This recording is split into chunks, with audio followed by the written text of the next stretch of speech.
Hello everyone, you're welcome to Edotafia Amiibo YouTube channel, the best place for your news, entertainment and excitement. If this is your first time of coming to this channel, don't hesitate to subscribe to us, and while you are there, please click on the notification bell so that next time when we drop any video, you'll be the first to be notified. Thank you so much and God bless you.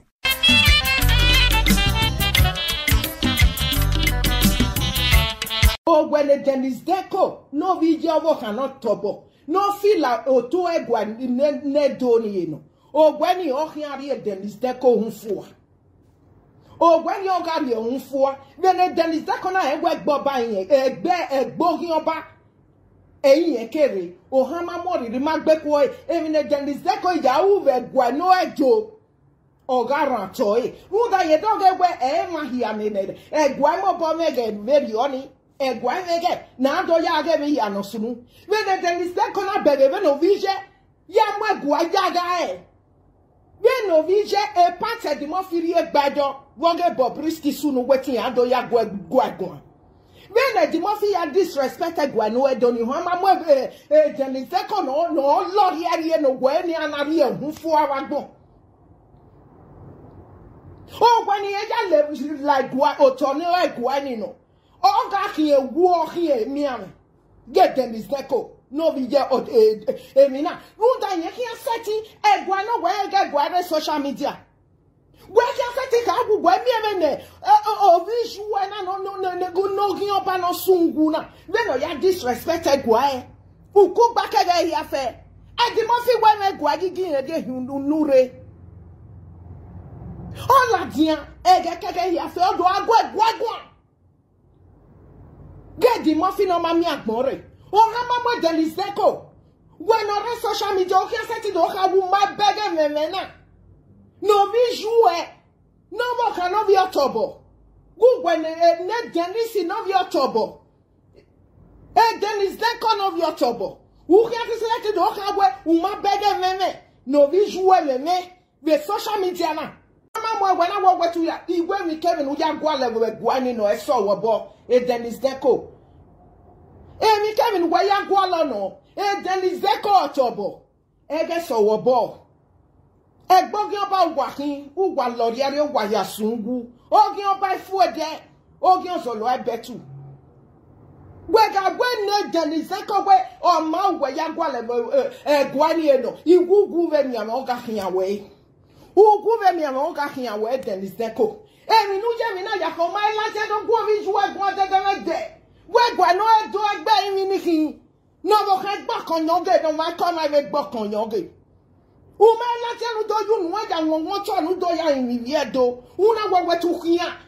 Who work here? Who here Dennis Deco of your trouble? Eddie Murphy, we move. E ba yeri go nu when we are movie dogboto. Eba yeri go nu where the muffin we are movie dogboto. Those of you that does not understand what dialect, I'm trying to explain to the muffin that how can someone give you money to go and bring your Edo brother down, and you claim that you are supporting Edos? Are you supporting Edos? Someone will give you money to go and bring Edo people down, and you will be collecting the money and be bringing our Edo people down, and you will be happy. Later you will still come out and confess. See, Eddie Murphy, everybody where you do they put out for their matter. They also back they go. Yes, so my people, now welcome back to Edotafia Amiibo YouTube channel. How na day? I hope so na day okay, everybody day alright. If not so, make we give thanks and praises to God Almighty. Now so just be on know the station now. ETA if for Edoti for Tafia for Amiibo. Yes, we give the best all the time. We determine to bring the best all the time. To give them the best all the time. As it been so we take the talk and we not depend on go anywhere. Do whatever. No, now know how the rules and regulation be here. Now be waited we day he central, we day here, we day neutral. You get me? We know the chiva, not the quiver. Now so it be my people. So today's matter now be saying na Mama Mila now with the feature today because he come today now. She come today now. She can't relate this guagua. She can't relate this guagua Dennis Otobo. Where they still call Deco Otobo. You feel me? So Deco Otobo na be younger brother to Edun Otobo. You feel me? So speaking about Otobo, now see their real name, and that won't be their real names. You get me? So not be say anything. They don't get anything to do with it outside, or they only just kind of maybe they want to adopt that name because of so when there's not like a do. I mean, I get do. If you did a do, I do be the best, and then do be the greatest. If you did outside a do, I do be the best, and be the greatest. So people just they try me. They affiliated to that particular place. You get me? To, although their mama their mama na do woman do, but that no matter. You get me? So now where your father be come from, now you come from. Who your father be now? That one now you what you be. Get me? So if their father now whether now is so cool or be just something like that. You be like say that that reminds me. You be like that lady who be saying say this pastor what they call her. Apostle Suleiman sleep the way they Canada. You know Stephanie Otobo. You know sitting on this thing. You know sitting on the same Sunday that they bear now. You get me? And it not necessarily means saying that they be of the same father, but although not the same son name. You see that one at the target, that one is so called be jogger. Yes. Now see they say something like they be now or Edun Otobo, now be the brother of Dennis Otobo. So then be that side. And now so that one just reminds me now. See why I started break and down. Yes. Now be so the Murphy not be a dope person at all in any way, shape or form. Now so your brother still be Dennis Otobo or be Deco Otobo. So that one I just I put that one there. You know, so because I take the corner, so we take the talk, and we're not planning anything down at all. You know, we don't pre-write anything on anything. So what Mama Miller talk say a few days ago, Dennis Otobo will be the brother to Edun Otobo. Now me can't go play palace. Now me when I go request for prayer, I go beg for prayer, so that kind of thing. Now me so what Mama Miller can't really the verse put now. This time I don't first see bring on because this lady what they call one for talk show, we get her one for talk show. She don't first talk. She don't first see deliberate over this issue. Now first go there if you know go watch her. Now so just be. But Mama Miller just constantly come on her own. I wish she now see different, not just different vibe and different energy and things like that. Now me so what did they now be say. Mama Miller couldn't ask Dennis Otobo, say, you know, your brother. You know, your brother, say, your brother, and just, I don't know, as wait, you feel me? So, you know, even suppose maybe say somebody still, they even put out, they use and they call that one name. You feel, now that one just did it. So, you can't say, you know what your brother they do, so your brother, not like, I know you just know. So why you can't still go, palace, go to request for prayer, or go to beg for prayers?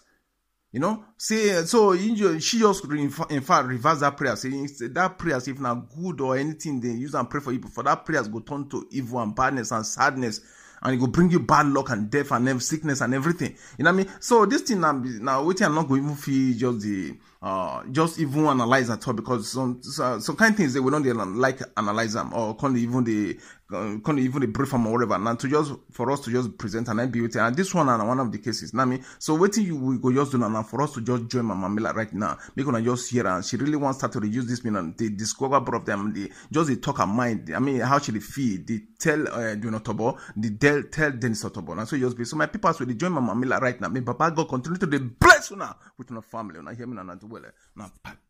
Eddie Murphy. Eba yeri go nu we ya movie dogboto. Eba yeri go nu we the muffin we ya movie dogboto. Those of you that does not understand what dialect, I'm trying to explain to Eddie Murphy that how can someone give you money to go and bring your Edo brother down, and you claim that you are supporting Edos? Are you supporting Edos? Someone will give you money to go and bring Edo people down, and you will be collecting the money and be bringing our Edo people down, and you will be happy. Later you will still come out and confess.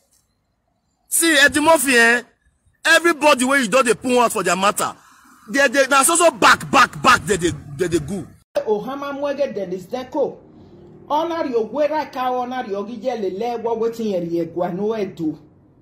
Ina we ogweni no ne Dennis Deco. Ifi like gwani ogweni ogari ohunfuo.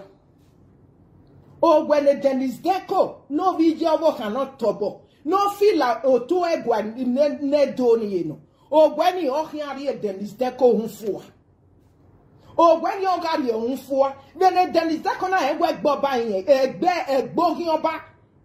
Eyin ekere ohama mori ri magbepo emine Dennis Deco ya uve gwa no ejo ogaran toy ruda ye don ge we ma hia me egwa mo bo mege very oni egwa mege na do ya ge mi ya no sunu when Dennis Deco na bebe no vije ya mo egwa jaga when no vije e part di mo firi egbajo wo ge Bobrisky sunu wetin ado ya gwa when the Murphy are disrespected Guano Edoni Hama Jenny second no Lord here no when and Aria who for our go. Oh, when he lives like Otoni like Guanino. Oh, got here, war here, Miami. Get them this deco. No, we get Emina. Ruda, you can't set it a guano where I get guano social media. Where can I take out when me oh, visual no good no giopano sunguna. When you disrespected guay. Who cook back again here fair. I the Murphy when I guagi again nure. All la dia, egg here fair do I go. Get the Murphy no mammy at more. Oh, Mama Deliseko. When on social media, okay, I said to my beggar memena. No visual. No more cannot be October. Good when net Dennis in of your trouble. Dennis Deco of your trouble. Who can select the Okawa, who my beggar meme. No visual meme. The social media now. Where Guani, you can't make when one I make Bugua. The Murphy my do a book while ya meme. The Murphy cook back again here do disrespect or here guy. Oh, Mama, when I walk to ya, he when we came in Uyagua with Guani no, I saw a ball, Dennis Deco. We came in Wayagua no, Dennis Deco trouble. I saw a ball. Bogging about walking, who was Lodiario Wayasungu, Ogion by 4 day, Ogion solo I bet you. Wega when Dennis Deco way or Mount Wayagua Guaniano, you go me a away. Who go me a away, Dennis Deco. And we knew Jamina for my life, I don't go with what the day. Where Guano do I buy me? No, head back on your gate, on my come I make back on your gate. Uma la tenu do you know that one want to do ya in me do. Una wa to here. Who working on ye? Who can ye than is that corner of your trouble? Who can ye? Who are you who say fire? Any coming on your guala was a guani no. Who gove me a longer away? Eruna kakani and none where you gove me a longer away. Why did you body? Otolong baby wagaking ave bottom on wakerena. What? And then is that on soon what than a rowa. When I walk here, go at social media. Here, my women or visual women. What better than soon where that day? Who my latia? Oh, the chen, why do you move by? No, yam where you're wishing it. What to when your panu ya gualo? Ah! Oh, when you got you won't for. Oh, where are you when you no, where you are the ever? Erunana no end of about who when you are logo gacking away. I dare you to gacking away. If you keep walking and I nip you, a bogging about walking. Every Kevin who ya one no said no at all. Guano Vijuwa Muro Jaga. No more guano via the social media. No disrespected gua. A dead baby social media. When I know no kind and listen of your top no fiabu. Una go to Yagualem your power. Who are you who say fine? Who are you when you can't ye? If you can't go out. Oh, we are not able we move on or do I able to? You get to who are not me. Oh, I may come in what time can never a Murphy. You know, but he know he couldn't work. Why no, I don't know. Una may come in go away. If I need aware, my get away. Then I get what then is that code of your trouble. Who do you want for? Working done working on walking we are way. Who are here and here the dark more way affair?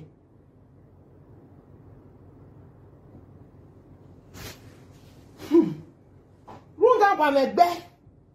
Who can walk in more men? Why my woman, me veniana? We send all la jandoka my way. Ah, or visual, no visual. No, why I get book where ya meme. Egboto bon wakere uzona.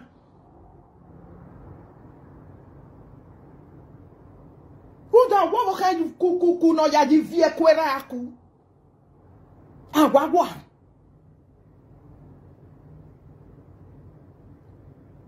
Ose na ne Bobrisky do keke na. E di mo fina ya gbon yo we comedy eno. Ona ye party, ona ya level, ona ye ki egbalekun.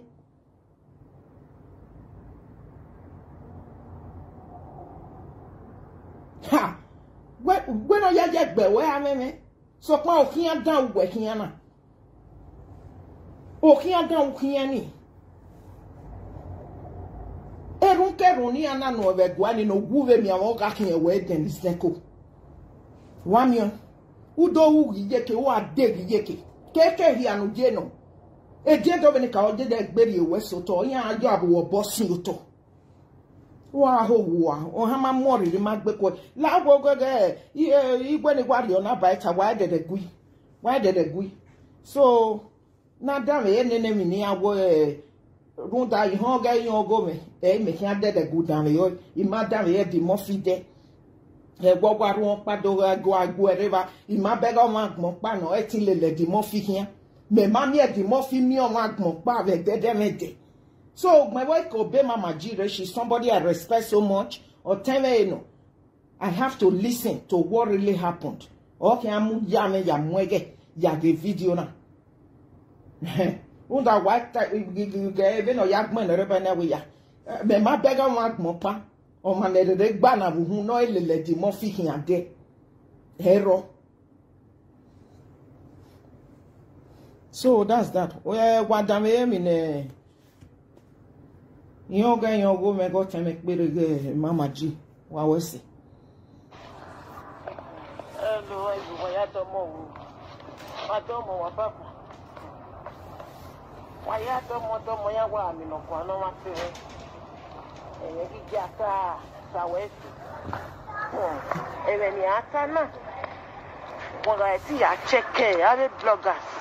Wala women no Mama G1 of Scotland. Wagameti ya cheke asokpa ne izobo ona aladia. For you people to know where we are or any carry where we baba ni yoni ya we gave wati ya cheke gene izobo na ya aladia na me do ata we na ya ibo yin to ba ni the social media ni ara mori owa. So I na teacher in a program in the training. And I will do after where even my social media area. And I will do with that one comment. Me go Guinea, I should have to take it, no dinner. In a daughter woman, no was so near na a pavige, my brother. In a woman working in here. Iya yo area yo iji yo obi yo owi yo unu yo awi yo iwi yo emi ya fe yo leading ya to everything ya really out with social media. So lucky no tenia. I was very happy and content having the Spanish high. Emani emi ni wa o ni mujeru kasoka van. Emani ke iwa we leru no na naibe no na jemi. Ona we anara karo wa rokeki. Ona we temi ya fe. Velo we keke. If I see we man ni one ni no ro me ko we ekenu inawe ekenu ne nemi ke lala ha akezoi ipa.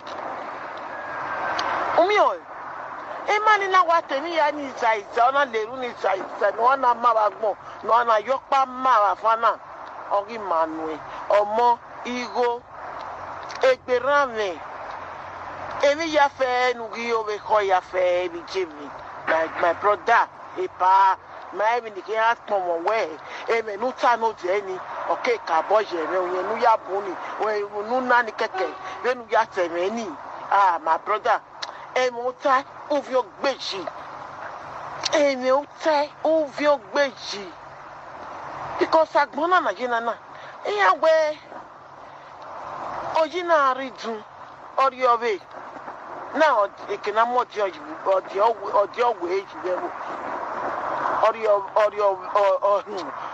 My Papa, why in the midst of now? Ige, oh, never woni. Oh, not can more or your wage after my almost or after my in social media. What may a power to take with Agui now? No good mother in social media. Okay, you make it now. I got in Ninaga number 1, the number 2 no raw, ye may rock, ye may know. Oh, we had those 30 no, we had so. Oh, we had those 30 ye may know. Iya funny, all the new to social media, the social media man are there. Iya be a canny more poor. Iya your more poor, near more, more, just say, Yakia. Papa, while I will go. Mammy, no door to turn a loud go, Papa. What you portion, what you great job. At the Murphy, one and ya, when not on our Haraway, if you quiet again, if you put my year full. We take out with Mike and Menari, my brother. Who are how Mike and Menari? I had to win the Spanish if I again, you knock by. I can work in no work in a Menari in working or Kede because take our budget. Oh, why, Jimmy? Jesus. Come on now, Wesley. Equal again, I money. I agree with us. Level. You got to again. I give you to show me the more again. What? You know? No. Eh, no. Ah, no. Epa la domo Wesley. Ala waguma egwegwa. Eya, waguma egwegwa. Eva me kere eva de kekbere neme. Yo me saga kili saga. Yo me saga yo mieja. Onye so waguma egwegwa ala wo papa. Wa West madam. Only now if we walk power. OBJ. He gave a soon job. Was married in that time. What time? He gave a time. He gave a game. He walk. The Jogama. He Guama. He made beg. And no more power like that. Not to have your pop beg. Ini yang berat, ini yang kecil, ini yang emang wedo baba. Uwala je wa soma, uwe ni no wala re. Come and tell me now. Eri wa deporte. If I see you where one year you came in my future. Come, let me tell you one thing now. By the time I wear my sister, Mama, you came. And on the time of Meteo, you are going to detail. Now, I explain on my work. I may not have any, but like you cannot like you can. They will not cover that for him. They will not that for him, or the I got that for a baby. When a man commit offense, or cut that for a penny, and on that age, one more. My parity, no yauta yuki. Oh, my parity, no yauta yuki. Really? Because, except, it might be law no real work out. If you have the passport in Lara, if you have a passport in me, passport in the air, me, passport in the air, I bought that for a benel. You come over now. This is the aim passport. A law UK in some one another. So, this is the aim passport. They like a running. So, that passport in the aim in the area they would be since at Bogariani and a Bijia Dogu, Rugby Biryani. So, for that, if you've been like me. Thank you. If you very Latia, you are a passport Latia, you are a Bene, Nigeria. So, Elioji, I took one word, the Potoma, why would it why Sapatero, why Rahoy? Why then you're England in Miami, Jenna, besides. I know where Ariani carry wrong. They might wear one amount, yes, near Qatar. But we are talk of present now. No better. Because I got to the name here, we are coward in it. Here, coward, yes, here, coward. Anyway, may come here where yes, we are, but here, a return your wallet, I wish we are return. And walk back, waiting.